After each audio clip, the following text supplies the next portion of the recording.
This is a recap on the Nightcrawler. It's late around evening time in the city of Los Angeles. Louis Sprout has broken into a train yard to attempt to sever a steel wall. An official methodologies him and requests to see some ID. Lou maintains an even mind and shows it to him, and afterward he goes after the man and kills him.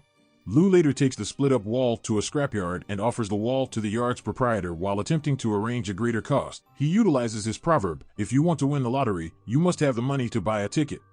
You have to make the money to buy a ticket. The proprietor rebukes him and says he won't recruit a cheat. A couple of cop vehicles pass Lou out and about. He heads over to see what they're exploring. A vehicle is ablaze, and individuals are inside. A van of Nightcrawler's folks who record brutal occurrences around evening time for benefit. Lou approaches Loader and gets some information about the gig. Lou inquires as to whether they're recruiting and Loader says no.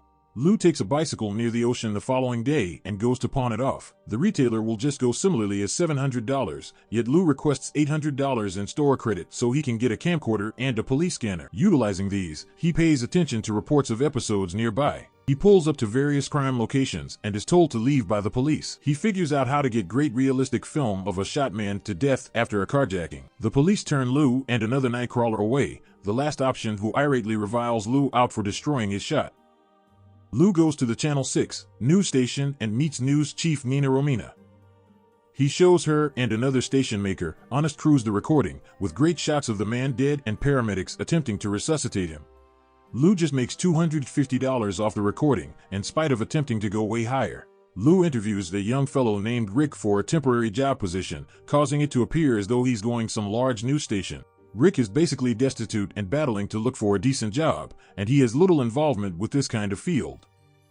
Lou just inquires as to whether he has a telephone with GPS, and Rick says okay. Lou enlists him on the spot and lets him know he'll get compensated $30 every evening. Lou makes Rick read off bearings to him as they head searching for episodes. He inadvertently gives him wrong bearings, and they show up to the location of a home fire past the point of no return, as paramedics have proactively wheeled the casualty away. Lou is incensed with Rick. Individuals are assembled around a shooting in a rural home. Lou slips in through the back and into the kitchen, where he revamps pictures on the refrigerator to zero and on the projectile openings, and a fix of the neighbors conversing with police.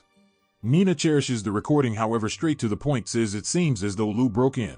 At last, Lou and Rick can get a great deal of new film of shocking occurrences, which Lou keeps on offering to Nina. He gives her an energetic discourse about how he's thought of his marketable strategy and how he has wanted to truly establish himself, which appears to nearly move Nina. Lou remains by Nina when two anchors from her station are set to investigate one of the episodes that Lou got on camera.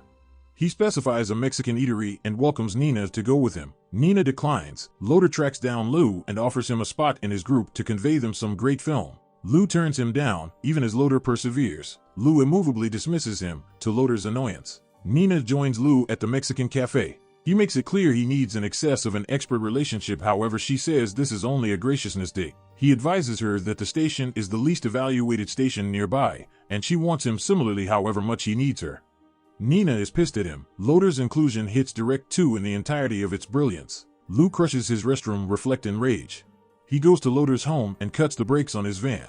This later prompts Loader crashing the van into a shaft. Lou and Rick show up in time for Lou to film Loader being wheeled away in a cart, stifling on his own blood. A major break comes when Lou and Rick chance upon a shooting break-in at an enormous house. Lou sees two men running away from the area. He goes into the house and movies the dead bodies in each room. One casualty is on the ground panting for breath as Lou strolls around him. He conveys the realistic film to Nina, so, all in all, he makes an interest for $15,000 for the recording, and not a penny lower. And he likewise maintains that the anchors should give him credit as video creation news, and for him to be perceived as a dependable news source. Two investigators, Frontieri and Lieberman, show up at Lou's entryway to examine him regarding the recording and on the off chance that he saw the two men. He doesn't give a reasonable portrayal of the men, yet he lets them know that they were driving a SUV. Lou carries Rick to get the executioners and telephone the police. He quietly requests $75 every night when Lou states he might have gone higher. Together, they track down the executioners and follow them to a cafe. Two police show up and enter the spot, and the executioners start to take shots at them. Lou and Rick follow them in an extraordinary pursuit. The cop vehicle is hit by another vehicle, and they crash. Lou stops the vehicle and goes to have his chance. He lets Rick know that the executioner is dead. Rick goes to film the executioner, just to think that he is alive and with a firearm. He shoots Rick multiple times prior to creeping out. Lou films his body and afterward films a withering Rick. Rick says Lou realized the executioner was alive. Lou carries this to Nina, who is all charmed by all the horrifying symbolism. Frontieri later cross-examines Lou, realizing he kept data from them since he understood what the executioners resembled. Besides, he stays unaffected by Rick's passing, however he stays by his promise without recoiling, and he is allowed to walk. He says this is the genuine story, however Nina is zeroing in on the vehicle pursuit and mishap.